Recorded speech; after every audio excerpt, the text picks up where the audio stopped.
Welcome back. I am Vikas Sharma, currently working as an assistant professor in the Department of Pharmaceutical Chemistry, Ramesh Institute of Vocational and Technical Education, Greater Noida. Today we will discuss multiple choice questions related to the topic radiopharmaceuticals and contrast media. This is the topic in the PharmChem 1 syllabus for diploma in pharmacy students. So I am starting the multiple choice questions. Yeah, first question is here on your screen. Atoms having the same molecular mass but different atomic number are known as. यानी कि आप देखें आपसे उन atoms के बारे में पूछा गया है, उन एटम्स के बारे में पूछा गया जिनके पास में दो स्पेसिफिक प्रॉपर्टीज है। पहली प्रॉपर्टी क्या है? उनका मॉलिक्यूलर मास बिल्कुल सेम है। दो ऐसे एटम्स जिनका मॉलिक्यूलर मास बिल्कुल सेम हो, साथ ही साथ उनके एटॉमिक नंबर्स अलग अलग हो, उनको क्या बोला जाएगा आपको बताना है। 4 options are here. First option is isotopes, then radio isotopes, isobars and isotones. तो रेडियो फार्मास्यूटिकल्स की स्टार्टिंग की क्लास में ही डिस्कस किया था हमने that atoms having same molecular mass and different atomic number are known as isobar. Isobars उन atoms को बोला जाता है जिनके मॉलिक्यूलर मास सेम होते हैं लेकिन एटॉमिक नंबर अलग अलग होते हैं। So correct option is option number C, isobar. In the next question, measurement of radio activity बताना आपको कि रेडियो एक्टिविटी को आप किस चीज से मेजर कर सकते हैं। तो 4 ऑप्शंस आर देयर। उन 4 में से 3 ऑप्शन बिल्कुल ठीक है। आपको बताना है कि जिस ऑप्शन से आप रेडियो एक्टिविटी को मेजर नहीं कर सकते, क्योंकि आप क्वेश्चन पढ़े एक बार that measurement of radioactivity cannot be done in. Measurement of radioactivity cannot be done in. So 4 options are there: Curie, Becquerel, Roentgen and Ohm. तो आपको ऑप्शन को पढ़ते ही तुरंत समझ में आ गया होगा कि ओम यहाँ पर एक अलग से चीज आ गई है and this is not the measurement unit for radioactivity. So option D is correct here. Radioactivity cannot be measured in ohm. This is the next question. Select the one which is not used as gas filled detector. तो detectors हमने कहां पर पढ़े थे? Detectors हमने पढ़े थे जहां पर रेडियो एक्टिव मॉलिक्यूल्स की हमको रेडियो एक्टिविटी चेक करने के लिए यूज किए जाते हैं, that are known as detector to detect the radio activity of radio active molecules. तो रेडियो एक्टिव डिटेक्टर्स जो होते हैं ये भी कई टाइप्स के होते हैं। इनमें से एक कैटेगरी है आपकी gas filled detector. Gas filled detector, तो आपको स्क्रीन पर अभी 4 ऑप्शन दिख रहे हैं। First option is electroscope, second option is Geiger Muller counter, third option is ion chambers and fourth option is कैरिकनॉफ डिटेक्टर्स। तो इन चारों डिटेक्टर्स में से कौन सा डिटेक्टर गैस फिल्ड डिटेक्टर का टाइप नहीं है, आपको उसको पिक करना है। क्वेश्चन आप एक बार और देख सकते हैं that select the one which is not used as, not आ रहा है यहाँ पर, which is not used as gas filled detector। तो जब हमने डिटेक्टर्स की क्लासिफिकेशन देखी थी तब हमने देखा था कि जो स्टार्टिंग के तीनों डिटेक्टर्स हैं, electroscope, GM counter method and ion chamber detector, ये तीनों ही डिटेक्टर्स हमारे गैस फील्ड डिटेक्टर में आते हैं। But कैरिकनॉफ detector is different then gas field detector. So correct option here is option number D, कैरिकनॉफ detectors. Moving to the next question, which of the following gas is filled in ion chamber detector? अभी हमने last question में देखा था screen पर कि ion chamber detectors होते हैं वो एक गैस फिल्ड डिटेक्टर का टाइप होते हैं। तो आपको बताना है कि आयन चैम्बर डिटेक्टर्स के अंदर कौन सी गैस फिल की जाती है। 4 ऑप्शन है आपके पास में, helium, bromine, hydrogen and radium. तो आप यहाँ से ऑप्शंस को फटाफट एलिमिनेट कर सकते हैं। दैट ऑप्शन नंबर 4 रेडियम, ये तो बाहर हो जाएगा क्योंकि ये तो गैस होती नहीं है, this is a solid molecule. Hydrogen gas and bromine gas, इन दोनों both gas are not field in ion chamber detectors. हमने थ्योरी की क्लासेस में देखा था that helium gas is field in ion chamber detectors. Basically हमने 2 gas देखी थी, first one is helium and second one is, दूसरी गैस कौन सी थी हमारी जो आयन चैम्बर डिटेक्टर्स के अंदर फिल की जाती है? फर्स्ट वन इज आपको ऑप्शन के अंदर दिख रहा है ऑप्शन नंबर ए में helium gas and second one is A G, argon gas is also filled, sorry AR, argon gas is also filled in ion chamber detectors. 2 gases are filled, helium and argon. Moving to the next question. In autoradiography, ऑटोरेडियोग्राफी पर यहाँ पर बात होगी थोड़ी सी. ऑटोरेडियोग्राफी के अंदर में photographic emulsions बनाए जाते हैं, फोटोग्राफिक इमल्शंस फॉर्म किए जाते हैं. तो आपको बताना है उनका स्पेसिफिक यूज क्या होता है. In autoradiography, photographic emulsions are very useful for detecting radiations in. Photographic emulsions जो होते हैं वो किस मटेरियल के अंदर रेडिएशंस को डिटेक्ट करने में यूज किए जाते हैं. So once again 4 options are here: dead animals, human body, microbes and plants and animals. तो वो कौन सी स्पेशीज हैं जहां पर फोटोग्राफिक इमल्शंस बनाए जाते हैं for detecting radiations. So correct option is here option number D, plants and animals. आप बोल सकते हैं कि ऑटोरेडियोग्राफी के अंदर photographic emulsions are formed for detecting radiations in plants and animals. तो correct option is option number D. Moving to the next question. Radiopharmaceutical monographs are included in which monograph of Indian Pharmacopoeia? ये वाला question हमने last video के अंदर भी देखा था. अगर किसी ने ध्यान से वीडियो देखी है तो वो इसका आंसर फटाक से कर सकते हैं. That radiopharmaceutical monographs are included in 2014 edition of Indian Pharmacopoeia. Indian pharmacopoeia में 2014 से पहले रेडियो फार्मास्यूटिकल्स के मोनोग्राफ इंक्लूडेड नहीं थे. जब 2014 का एडिशन आया था इंडियन फार्माकोपिया का, उसके बाद से हमारा रेडियो फार्मास्यूटिकल्स के मोनोग्राफ इंक्लूड किए गए आईपी के अंदर from 2014 edition. So correct option is option number C, 2014. Moving to the next question. The therapy in which gamma radiations are given are known as. तो रेडियो फार्मास्यूटिकल्स के अंदर basically 3 तरह के particles हमने देखे. First one is alpha particles, second one is beta particles and third one is gamma radiations. तो हमने 3 तरह के देखे. आपको उस थेरेपी का नाम बताना है जिस थेरेपी के अंदर गामा रेडिएशंस पेशेंट को दिए जाते हैं. तो यहाँ पर आपको 4 ऑप्शंस दिख रहे हैं. First one is plasma therapy. Plasma therapy ये आपने कहां पर सुना है? ये आपने करंटली सिचुएशंस में कोविड-19 पैंडेमिक में सुना होगा, जहां पर एक ठीक हुए पेशेंट का, रिकवर्ड पेशेंट का हम प्लाज्मा देते हैं एक दूसरे कोविड पेशेंट को. So this is not related to the gamma radiation. Wrong answer. Second option is gamma therapy. नाम बिल्कुल मैच होता है. तो ये this option is given here to only confuse the students. This is also not the correct answer. Third option is teletherapy and fourth option is Ayurvedic therapy. So Ayurvedic therapy also does not include gamma radiation. This is also the wrong answer. तो आपका option कौन सा बचा है screen पर? आपका option बचता है option number C, teletherapy. And हमने थ्योरी की क्लासेस में भी देखा था that teletherapy is the therapy in which gamma radiations are given to the patient. तो जहां पर आप गामा रेडिएशंस किसी पेशेंट को देते हैं, आप उस थेरेपी को नाम देते हैं tele therapy. Option number C is correct. This is the next question. Barium meal. आपको एक सिनोनियम पूछा गया है. Barium meal is also called as. उसका आपको नाम बताना है. बेरियम मील किस चीज को बोला जाता है? 4 options are given here. First option is radio isotopes, second option is barium sulphate, barium chloride and barium hydroxide. आपके सामने 4 ऑप्शंस हैं. आपको बताना है कि बेरियम मील का दूसरा नाम क्या होता है. तो बेरियम मील का दूसरा नाम होता है, दूसरा एक बेरियम सल्फाज. आपने अपने इस कंपाउंड के, जहां पर आपने कंपाउंड पढ़ा था वहां पर आपने ऊपर से लिखा होता है कंपाउंड के ठीक बाद में उसका सिनोनियम, उसका मॉलिक्यूलर फॉर्मूला सिनोनियम साथ में लिखे होते हैं. तो barium meal is also known as barium sulphas. तो इन दोनों का सिनोनियम अगर मैं पूछूं, what is the synonym of barium meal and barium sulphas, तो यहाँ पर आपका ऑप्शन नंबर बी ठीक हो जाता है. Barium sulphate is also known as barium meal and barium sulphas. तो option number B, barium sulphate is the correct answer.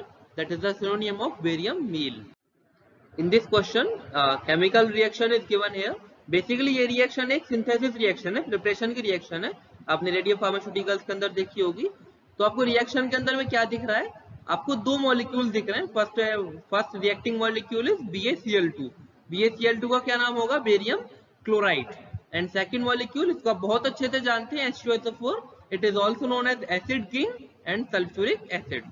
तो जब आप इन दोनों मॉलिक्यूल्स की रिएक्शन कराते हैं, आप बेरियम क्लोराइड को सल्फ्यूरिक एसिड के अंदर प्रॉपरली मिक्स करते हैं, हीट करते हैं, तब आपका फाइनल प्रोडक्ट, फाइनल कंपाउंड क्या बनेगा आपको बताना है। तो आपको इस रिएक्शन का पहले मैकेनिज्म समझना होगा थोड़ा सा कि ये वाली रिएक्शन कैसे फॉर्म होगी। आप देखें एक बार, BaCl2 barium chloride and hydrogen SO4 यानी सल्फ्यूरिक एसिड है यहाँ पर ये। तो इन दोनों की रिएक्शन कैसे होगी आप ये देखें पहले। Ba जो बेरियम के मॉलिक्यूल है और एक सल्फेट का मॉलिक्यूल है SO4 का, ये दोनों मॉलिक्यूल्स आपस में रिएक्शन फॉर्म करेंगे एंड BaSO4 निकल के अलग आ गया आपका BaSO4। अभी आपकी एक चीज और बच जाती है, क्या बचेगा अभी आपका मॉलिक्यूल के अंदर? अभी आप देखें, 2 एटम्स बचे आपके क्लोरीन के और साथ में 2 एटम्स बचे आपके हाइड्रोजन के।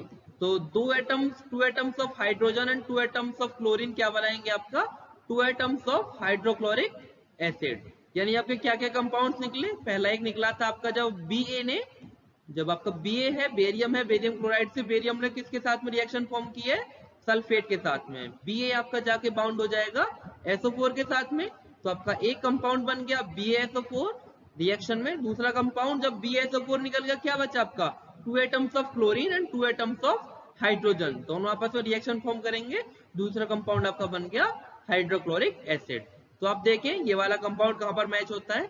This compound is matched in option number C, barium sulphate plus hydrochloric acid. So the correct option is option number C, BaSO4 plus HCl। BaSO4 is also given in option number A, लेकिन आप वहां पर थोड़ा सा difference देख सकते हैं कि वहां पर H2O वाटर का फॉर्मेशन हुआ है, बट वाटर की पॉसिबिलिटी, वाटर लूज होने की पॉसिबिलिटी इस रिएक्शन के अंदर नहीं है, क्योंकि यहाँ पर HCl फॉर्म होगा, वाटर फॉर्म नहीं होगा। So option A is wrong and option C is correct, BaSO4 plus HCl। In the next question, barium salt से है ये, basically administration of radio isotopes में वाले पॉइंट पढ़ा होगा आपने। Barium salt is given to identify the location of. आप किसी रेडियो एक्टिव मॉलिक्यूल देते हैं किसी पेशेंट को बेरियम सॉल्ट, तो इसका पर्पस क्या होता है? What is the purpose of administering barium salt to the patient, तो बताना है। क्वेश्चन हम एक बार फिर से देख सकते हैं, that barium salt is given to identify the location of. 4 option है आपके सामने। First option is micro organisms in intestine. क्या बेरियम सॉल्ट यूज किए जाते हैं for identifying the location of microbes in intestine? Second option is to identify the cuts in body. Third option is to identify the ulcer in GIT, gastrointestinal tract. And fourth option is all of the above, कि आपकी screen पर जो भी answers हैं वो सब सही है। तो आपने थ्योरी की क्लासेस में अगर थोड़ा सा भी ध्यान से सुना होगा तो आप बहुत आराम से इस क्वेश्चन को आंसर कर सकते हैं, that barium salts are given to identify the location of ulcer in GIT। Gastrointestinal tract में जब अल्सर हो जाता है तब उस पेशेंट को बेरियम सॉल्ट एडमिनिस्टर कराए जाते हैं, जिसके बाद वहां पर रिएक्शन होती है और आफ्टर एक्सरे आप बहुत इजीली बता सकते हैं कि GIT ट्रैक्ट में कहां पर पेशेंट को अल्सर हुआ है। So the correct option is option number C. Gamma radiations are the electromagnetic radiations with a wavelength. थोड़ा सा डिफरेंट क्वेश्चन है, वापस से हम इंट्रोडक्शन की तरफ गए हैं अभी। Gamma radiations are the electromagnetic radiations. Question आप ध्यान से देखें एक बार, जब तक आप क्वेश्चन ध्यान से नहीं देखेंगे आपको समझ नहीं आएगा। That gamma radiations are the electromagnetic radiations. Gamma radiations are the type of electromagnetic radiations with a wavelength. Question आप, आई होप कि आप क्वेश्चन समझ गए होंगे।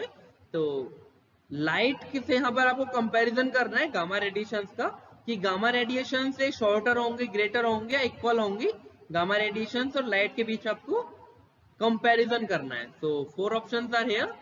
Gamma radiations are greater than those of light, या फिर shorter than those of light, either they can be equal to those of light, या फिर ऑल ऑफ द अबव। आपको ऑप्शन पिक करना है कि gamma radiations are the electromagnetic radiations with a wavelength shorter than those of light. Gamma radiations की wavelength is shorter than light. तो option number B, shorter than those of light, is the correct answer.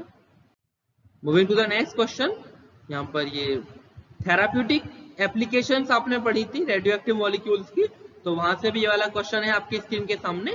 Which of the following radioactive molecule is required for the detection of gastrointestinal protein loss and placenta localisation. तो question आप I hope की समझ गए होंगे कि आपको उस radioactive molecule का नाम बताना है, उस सब्सटेंस का नाम बताना है जो कि डिटेक्ट करने में हेल्पफुल होता है GI protein loss, gastrointestinal tract के अंदर अगर प्रोटीन का लॉस हुआ है या फिर प्लेसेंटा लोकलाइज हुआ है, तो इन दोनों कंडीशंस को डिटेक्ट करने के लिए कौन सा रेडियोएक्टिव मॉलिक्यूल यूज किया जाता है। Once again 4 options are given here. First option is iodine, second option is chromated albumin, third option is iron salt and fourth option is fibrinogen. तो थेराप्यूटिक एप्लीकेशन से वाला क्वेश्चन है and correct answer is chromated albumin. Chromated albumin is used या chromated albumin is required for the detection of GI protein loss and placenta localization. So here option number B, chromated albumin is correct answer. Once again therapeutic application से question है आपके सामने। Which of the following radioactive molecule, एक बार फिर आपसे क्या पूछा गया, रेडियोएक्टिव मॉलिक्यूल पूछा गया है, that is required to diagnose deep vein thrombosis। अगर किसी पेशेंट को डीप वेन थ्रोम्बोसिस हुआ है तो फिर आप उसको कौन सा रेडियोएक्टिव मॉलिक्यूल यूज करेंगे डिटेक्ट करने के लिए, डायग्नोज करने के लिए। Once again 4 options are here, iodine, chromated albumin, iron salt and fibrinogen. Here fibrinogen is the correct answer, that fibrinogen is required या fibrinogen is used to diagnose deep vein thrombosis. Option number D, fibrinogen is the correct answer. Moving to the next question, curie. Curie एक unit होती है radio activity को major करने की। Curie, ये काफी इसकी वेराइटीज भी होती है like curie, milli curie and micro curie. तो आपको बताना है 1 क्यूरी इज इक्वल्स टू, एक क्यूरी किस चीज के इक्वल होती है, 1 क्यूरी इज इक्वल्स टू। आपको इसकी यूनिट बतानी है, इसकी वैल्यू बतानी है, 1 क्यूरी की वैल्यू क्या होती है। 4 options are given here, 3.7 into 10 to power 10 disintegration per second. In the option number B, 3.7 into 10 to power 10 kilojoule पर सेकेंड। तो पहले और दूसरे ऑप्शन के अंदर क्या डिफरेंस है, सिर्फ किलोजूल का डिफरेंस है, पहले डिसइंटीग्रेशन पर सेकेंड था, अभी किलोजूल पर सेकेंड है। In third option 2.7 into 10 to power 10 disintegration per second. तो यहाँ पर वैल्यू का डिफरेंस है थोड़ा सा, पहले 3.7 था, अभी 2.7 हो गया ऑप्शन सी में। And in option number D 3.7 into 10 to power 25 disintegration per second. यहाँ पर आप देखें पावर का चेंज हुआ है। तो चारों ऑप्शंस बहुत सिमिलर है, एक जगह सिर्फ किलोजूल का डिफरेंस है, 2.7 एंड 25, तीन छोटे छोटे डिफरेंस है। आपको अपनी मेमोरी पावर अप्लाई करनी है इस वाले क्वेश्चन में कि 1 क्यूरी की वैल्यू क्या होती है।